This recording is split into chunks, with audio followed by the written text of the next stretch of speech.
चंद्र ग्रहण पूर्णिमा के दिन ही होता है। चंद्र ग्रहण के दिन देवी देवताओं के दर्शन करना अशुभ माना जाता है। इस दिन मंदिरों के कपाट बंद रहेंगे और किसी भी तरह की पूजा का विधान नहीं किया जाता है। पौराणिक कथा, समुद्र मंथन के दौरान जब देवों और दानवों के साथ अमृत पान के लिए विवाद हुआ तो इसको सुलझाने के लिए मोहिनी एकादशी के दिन भगवान विष्णु ने मोहिनी रूप धारण किया। जब भगवान विष्णु ने देवताओं और असुरों को अलग अलग बिठा दिया, लेकिन असुर छल से देवताओं की लाइन में आकर बैठ गए और अमृत पान कर लिया। देवों की लाइन में बैठे चंद्रमा और सूर्य ने राहु को ऐसा करते हुए देख लिया। इस बात की जानकारी उन्होंने भगवान विष्णु को दी, जिसके बाद भगवान विष्णु ने अपने सुदर्शन चक्र से राहु का सिर धड़ से अलग कर दिया। लेकिन राहु ने अमृत पान किया हुआ था, जिसके कारण उसकी मृत्यु नहीं हुई और उसके सिर वाला भाग राहु और धड़ वाला भाग केतु के नाम से जाना गया। इसी कारण राहु और केतु सूर्य और चंद्रमा को अपना शत्रु मानते हैं और पूर्णिमा के दिन चंद्रमा को ग्रस लेते हैं। इसलिए चंद्र ग्रहण होता है। खगोल शास्त्र के अनुसार चंद्र ग्रहण, खगोल विज्ञान के अनुसार जब पृथ्वी, चंद्रमा और सूर्य के बीच में आती है तो चंद्र ग्रहण होता है। जब सूर्य व चंद्रमा के बीच में पृथ्वी इस प्रकार से आ जाए जिससे चंद्रमा का पूरा या आंशिक भाग ढक जाए और सूर्य की किरणें चंद्रमा तक न पहुंचे, ऐसी स्थिति में चंद्र ग्रहण होता है। स्कंद पुराण के अवंती खंड के अनुसार उज्जैन राहु और केतु की जन्म भूमि है। सूर्य और चंद्रमा को ग्रहण का दंश देने वाले ये दोनों छाया ग्रह उज्जैन में ही जन्मे थे। अवंती खंड की कथा के अनुसार समुद्र मंथन से निकले अमृत का वितरण महाकाल वन में हुआ था। भगवान विष्णु ने यहीं पर मोहिनी रूप धारण कर देवताओं को अमृत पान कराया था। इस दौरान एक राक्षस ने देवताओं का रूप धारण कर अमृत पान कर लिया था।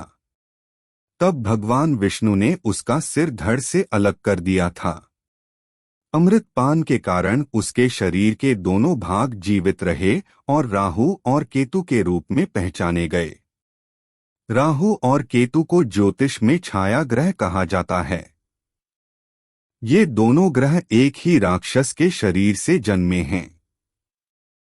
राक्षस के सिर वाला भाग राहु कहलाता है, जबकि धड़ वाला भाग केतु। कुछ ज्योतिष इन्हें रहस्यवादी ग्रह मानते हैं।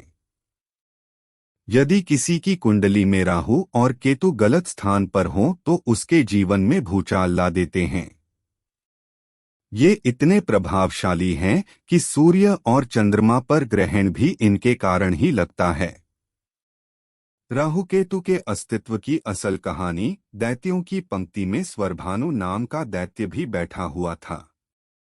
उसे आभास हुआ कि मोहिनी रूप को दिखाकर दैत्यों को छला जा रहा है। ऐसे में वह देवताओं का रूप धारण कर चुपके से सूर्य और चंद्रदेव के पास आकर बैठ गया। जैसे ही उसे अमृत पान को मिला, सूर्य और चंद्र देवता ने उसे पहचान लिया और मोहिनी रूप धारण किए भगवान विष्णु को अवगत कराया। इससे पहले ही स्वरभानु अमृत को अपने कंठ से नीचे उतारता भगवान विष्णु ने अपने चक्र से उसका सिर धड़ से अलग कर दिया। क्योंकि उसके मुख ने अमृत चख लिया था, इसलिए उसका सिर अमर हो गया। यह कथा बताती है कि ब्रह्मा जी ने सिर को एक सर्प के शरीर से जोड़ दिया। यह शरीर ही राहु कहलाया और उसके धड़ को सर्प के सिर के जोड़ दिया, जो केतु कहलाया। पौराणिक कथाओं के अनुसार सूर्य और चंद्र देवता द्वारा स्वरभानु की पोल खोले जाने के कारण राहु इन दोनों देवों का बैरी हो गए। आज का ग्रहण के बारे में जानकारी। कितने बजे लगेगा चंद्र ग्रहण का सूतक काल? चंद्रा ग्रहण 2023 सूतक काल टाइमिंग। शास्त्रों के अनुसार चंद्र ग्रहण से ठीक 9 घंटे पहले सूतक काल लग जाता है, जिसमें कई शुभ और मांगलिक कार्य वर्जित होते हैं। इस चंद्र ग्रहण का सूतक काल 28 अक्टूबर को शाम 04:05 पर लग जाएगा। इस अवधि में मंदिरों के कपाट बंद रहते हैं।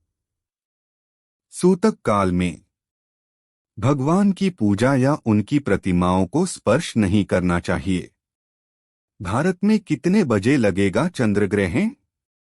चंद्रा ग्रहण 2023 कब है?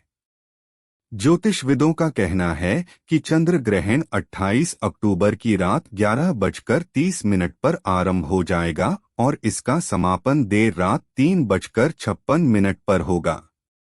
चंद्र ग्रहण का 01:05 पर स्पर्श, रात 01:44 पर मध्यकाल और इसका मोक्ष रात्रि 102:24 पर होगा। इस अवधि में ग्रहण काल का प्रभाव सबसे ज्यादा होगा। कुल मिलाकर इस चंद्र ग्रहण की अवधि 4 घंटे 24 मिनट की होगी।